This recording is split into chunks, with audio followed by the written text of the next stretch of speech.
वसीम जी, very good morning. बहुत बहुत स्वागत है आपका। और जी हाँ, कल जैसे आपसे अब एक बार मार्केट्स पे भी राय ली थी, आपका यही कहना था कि बहुत ज़्यादा अपसाइड जो है करेंट लेवल से नहीं दिखती है आपको, और कहीं ना कहीं अपने आखिरी के आधे एक घंटे में वॉल्टिलिटी भी देखी, डे लो पे बाजार क्लोज हुआ।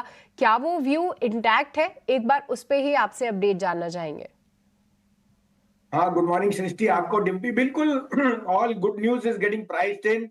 अब आपके पास फेड की मीट है और हमारे यहाँ जो अनिश्चितता थी पोर्टफोलियो की वो भी हो गई है।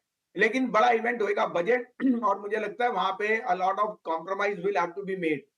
मार्केट्स में आपको सेक्टोरल रोटेशन दिख रही है। हमें आईटी, एफएमसीजी, फार्मा में ओवरवेट हो रहे हैं। पीएसयू ट्रेडिंग रैली दे रहे हैं, आपको वहां थोड़ा हल्का होना है। But we think that selectively stocks can outperform, और इस कारण से आपको अपना रोटेशन जारी रखना है। दूसरा सृष्टि, इंडेक्स पे हो सकता है आज वापस आप वो न्यू कल वाले हाई पे जाएं, शायद ऊपर थोड़ा हो जाए, but I don't see runaway rallies. In fact good news is in the price. I won't be surprise second half में फिर प्रॉफिट टेकिंग आए और उससे ज्यादा आए। तो आपको थोड़ा सा सतर्क रहना है। All good news is in the price. यहाँ पे buy on rumour sell on fact था, वो ऑलरेडी डिस्काउंटेड है। इंडेक्स पे मैं न्यूट्रल हूँ। स्टॉक स्पेसिफिक, हाँ, आपने अभी जिक्र किया अल्ट्राटेक, तो मैं आपको बोलूं 7, 8, 9, 10 10,800 तक मैं आपको बुलिश हूँ। 13,500 का टारगेट है अल्ट्राटेक का, भेजने का सोचना भी मत। उसके अलावा ग्रेसिम, उसके साथ एबी कैपिटल, उसके साथ एबी एफआरएल और Vodafone. AB group is the rerated group. ये ग्रुप में कोई भी शेयर डिक्लाइन पे मिले लीजिए। You can add an Hindalco also. Okay, ठीक है, डन। तो ये तो कुछ एक शेयर्स हो गए, आप अपडेट भी दे रहे थे। संजीव सर, कोई नए शेयर्स हैं क्या आपके लिस्ट में? कोई नए शेयर या कुछ और अपडेट दे एडिशन? दूं आपको, 31 मई को कहा था विप्रो 438.26 का स्टॉप लॉस, 475 का टारगेट, वो हो गया। एसबीआई लाइफ ने कल न्यू 1 मंथ हाई मारा, और सो डिड एचडीएफसी लाइफ 575। और बजाज फाइनेंस आप पूछ रहे थे, 6630 पे बाय दिया था। 7,000 का टारगेट और 7,300 बिक गया। RBL has hit target. GMR 95 का टारगेट कायम है। एबी एफआरएल का टारगेट हो गया। एबीएसएल एएमसी 603 बिक गया, 675 की तैयारी कर लो। और चौथा था आपका कोल इंडिया, ये भी आपका टारगेट हिट हो गया। अब मैं बोल रहा हूं कि लो कॉस्ट हाउसिंग में जो बढ़ोतरी आएगी उसमें इंडिया बुल रियल एस्टेट जैसा शेयर नहीं है। अगर एनबीसीसी और हुडको री रेट होते हैं, इंडिया बुल रियल एस्टेट को 250 होना चाहिए। 175 का टारगेट है, 125 का स्टॉप लॉस। दूसरा डिम्पी जी, सृष्टि में आईटी पे बहुत बुलिश हो गया। ऐसे आप मार्केट की कंपैरिजन कर ही नहीं सकते, where in the Nasdaq is hitting fresh new highs and market cap of Amazon, Nvidia, वो so IT AI is improving।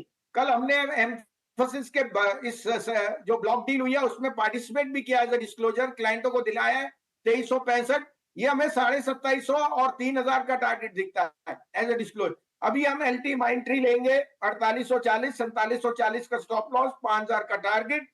Take Mahindra, I think the best performing along with HCL Tech and Wipro is Tech Mahindra. इस पे पैसा डालिए, 1340 में लीजिए, 1315 का stop loss, 1450 का target.